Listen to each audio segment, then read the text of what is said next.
Peggy 16.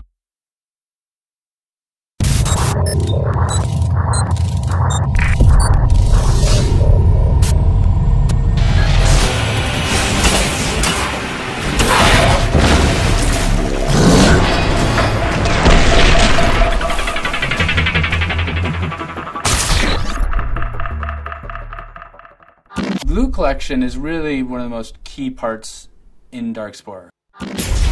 As you progress through the game, the planets you beam down to and the enemies you meet will become progressively harder. One key way to keep your squads alive is to collect better loot to upgrade your creatures' weapons.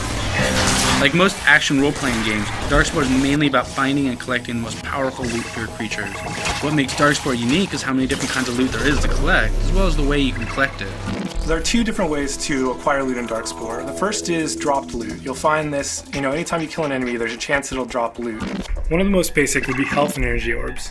These not only replenish the health and energy of your current creature, but actually of the creatures in your squad and the creatures that your friends are controlling as well. You'll also collect DNA helixes along the way. DNA is the currency of Darkspore, and it is necessary when you want to attach genetic parts to your creatures. The parts you find are based on the level of the enemies you're facing.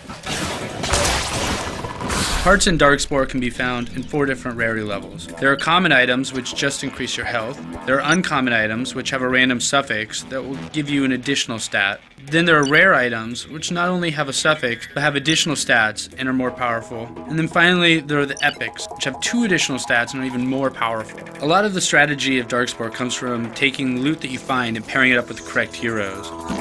Catalysts are instant buff crystals that drop in a level. As you can see here, you have a grid that you'll be filling up with catalysts as you pick them up. Each catalyst has a different color. When you fit 3 catalysts in the same row or column that are of the same color, it'll actually make all of them more powerful. So savvy players in co-op will be able to trade with their friends, perhaps collecting all of the red catalysts, which will give them lots and lots of bonuses as they fill in all of the rows and columns in their grid. Another way to get loot is from unlocking the obelisks that are randomly placed on planets. You will be able to complete a level without finding any of the obelisks. However, for the completionists out there, seeking out all the hidden obelisks on a level can really pay off. Not only do they drop loot for your group, but collecting them all will increase your chance of acquiring more rare loot at the end of the level. And then there's cash out loot.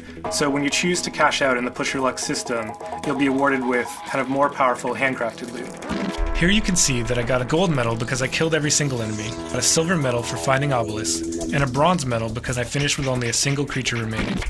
On this screen, I can now decide to either collect my reward, or I can put it all on the line and face this next challenge. But if I continue and fail, I'll lose all of the bonus loot that I'd earned from this chain. If I choose to cash out, Helix will evaluate my performance across the entire chain of levels and award 1 piece of loot per planet completed. The better the medals that I've earned, the better my odds are of earning rare and epic bonus loot. But even this part is more powerful than most of the loot that you'd find in a level. Thanks guys for listening, and we'll have more of these videos coming out shortly, and I can't wait to tell you guys more about the game.